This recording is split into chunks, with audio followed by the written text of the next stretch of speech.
Nah, lalu dia memberi saran kolonial Belanda supaya ada bandul politik penyeimbang untuk meredam kekuatan-kekuatan sisa Pangeran Diponegoro. Ini harus mendatangkan orang-orang Arab dari Gujarat dan Hadramut yang kemudian ketika di Indonesia itu harus disulap bahwa mereka ini habaib. Ketika tahun 2012 saya menghadiri salah satu haul seorang Habib di Empang di Bogor. Nah, dalam pidatonya itu betul-betul menyakitkan buat saya. Bahwa kalian ini pribumi, kalian semua ini kalau kami ini nggak datang, buyut-buyut kami nggak datang ke sini, kalian masih menyembah pohon, katanya.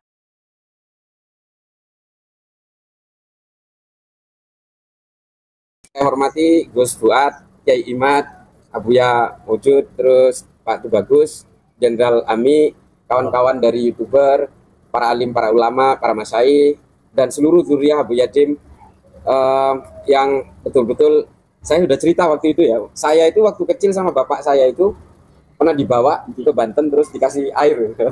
Nah itu saya Saroka Banten. Jadi sama-sama. Makanya ya gue sekti kok yang tengah kok sektinya cuma satu. Empat itu sektinya.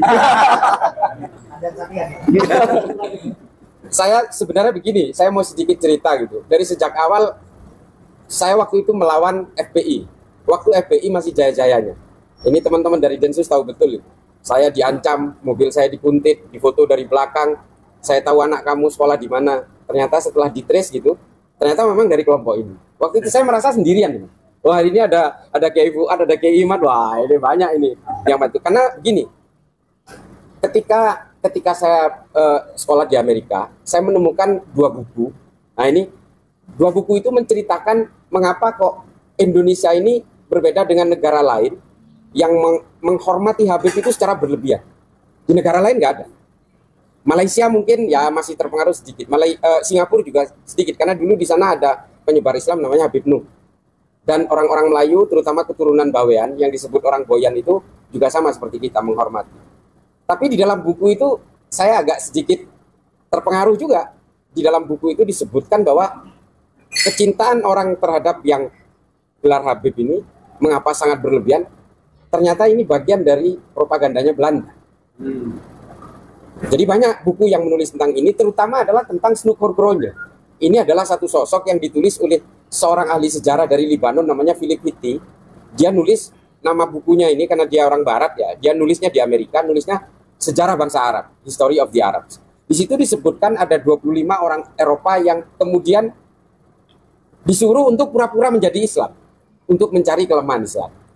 Nah, salah satu yang diturunkan ke Indonesia untuk berpura-pura itu namanya Snoukhorgrogne. Sebelum Snoukhorgrogne ini diturunkan ke Indonesia, dia disuruh belajar agama Islam dulu ke Mekah. Belajar Islam dulu di Arab, supaya ketika masuk ke Indonesia itu keilmuannya sudah mumpuni. Nah, di dalam buku itu, judulnya The Lands of Snoukhorgrogne das Indies. Saya masih ada bukunya, nanti saya bagikan, tapi saya terjemahkan dulu, biar nggak kerepotan. Nah, di situ dijelaskan temuan Snoukhorgrogne di Arab itu ternyata itu memang orang Indonesia yang sekolah di Mekah atau di Madinah atau di Jeddah. Ketika itu di Jeddah itu ada salah satu sekolah agama yang sangat masyhur gitu, yang sekarang sudah tidak ada. Karena dulu di situ mengajarkan tentang Ahlus Sunnah wal Jamaah. Sejak Wahabi berkuasa, sekolah yang di Jeddah ditutup. Nah, di situ diterangkan bahwa orang-orang Indonesia itu kalau ketemu orang Arab itu hampir mencium kakinya, kata Snoukhorgrogne. Dan sepintar apapun orang Indonesia kepada orang Arab yang bodoh pun dia tetap mencium kakinya. Itu tulisan Snoukhorgrogne. Salah satu yang disebut dua orang pintar dari Indonesia itu adalah Zainuddin yang berasal dari Sumbawa. Ini di dalam bukunya Snoukhorgrogne itu. Dan yang satu lagi adalah Abu Bakar Jayadiningrat. Ini dua orang pintar dari Indonesia yang tetap mencium kakinya orang Arab. Bahkan di situ kata Snoukhorgrogne, meskipun dia ini orang Arab yang tidak jelas asal usulnya, pun orang Indonesia itu tetap mencium kakinya, kurang lebih seperti itu. Nah, inilah kemudian yang dipresentasikan oleh Snoukhorgrogne ketika kembali ke Belanda di hadapan Ratu dan di seluruh stakeholder penjajah waktu itu, termasuk VOC juga. Dia membuat disertasi namanya The Feast of Mekah. Penaklukan Mekah lah, kurang lebih seperti itu. Nah, lalu dia memberi saran kolonial Belanda supaya ada bandul politik penyeimbang untuk meredam kekuatan-kekuatan sisa Pangeran Diponegoro. Ini harus mendatangkan orang-orang Arab dari Gujarat dan Hadramut yang kemudian ketika di Indonesia itu harus disulap bahwa mereka ini habaib, zuriyahnya Nabi. Nah lalu kemudian ketika saya membaca itu, ketika saya kembali ke Indonesia, ternyata saya menemukan itu. Dan saya tuh agak sedikit kaget ketika tahun 2012 saya menghadiri salah satu haul seorang Habib di Empang di Bogor. Nah dalam pidatonya itu betul-betul menyakitkan buat saya. Bahwa kalian ini pribumi, kalian semua ini kalau kami ini nggak datang, buyut-buyut kami nggak datang ke sini, kalian masih menyembah pohon katanya. Nah ini yang saya betul-betul berontak ketika itu, sampai saya datang ke sana itu bersama rombongan Habib dari Condet dari Jakarta, karena saya ngaji Irsyadul Ibad itu dan ngaji hikam itu kepada salah seorang Habib dari Pekalongan tapi di Condet. Nah ini kemudian membuat saya tinggalin itu Habib sampai saya lupa. Saya balik lagi dari tol Jagorawi itu menjemput. Waduh, saya ninggalin Habib, saya jemput lagi. Saya kaget waktu itu. Loh ini apa-apaan ini gitu. Nah dari situlah kemudian saya mulai ada ketertarikan. Ternyata kita semua ini sudah dihipnotis oleh Belanda. Bahwa apapun yang bertampang Arab itu seolah-olah Habib yang kemudian kita betul-betul menjadi inferior. Sama seperti ketika pengkondisian Abu Bakar Jayadiningrat dan Kiai Zainuddin dari Sumbawa yang diceritakan oleh Sunan Korogoronyo. Dan produknya kita rasakan hari ini. Dan saya betul-betul kaget ketika ada seorang kiai dari Jawa Timur yang tergabung dalam NU garis miring itu mengatakan sampai kapanpun bangsa Arab itu akan terahnya jauh di atas kita. Ini adalah terah yang sangat mulia katanya. Wah, saya makin penasaran lagi. Saya baca Al-Mujalah Sawajahirul Ilmi. Di situ saya berkenalan dengan tulisan Abu Bakar Ahmad Ad-Dinawari itu. Saya baca semua kitab-kitab klasik yang menerangkan tentang genealogi dan historik tentang kesukuan di Arab. Dan tidak terbukti di situ.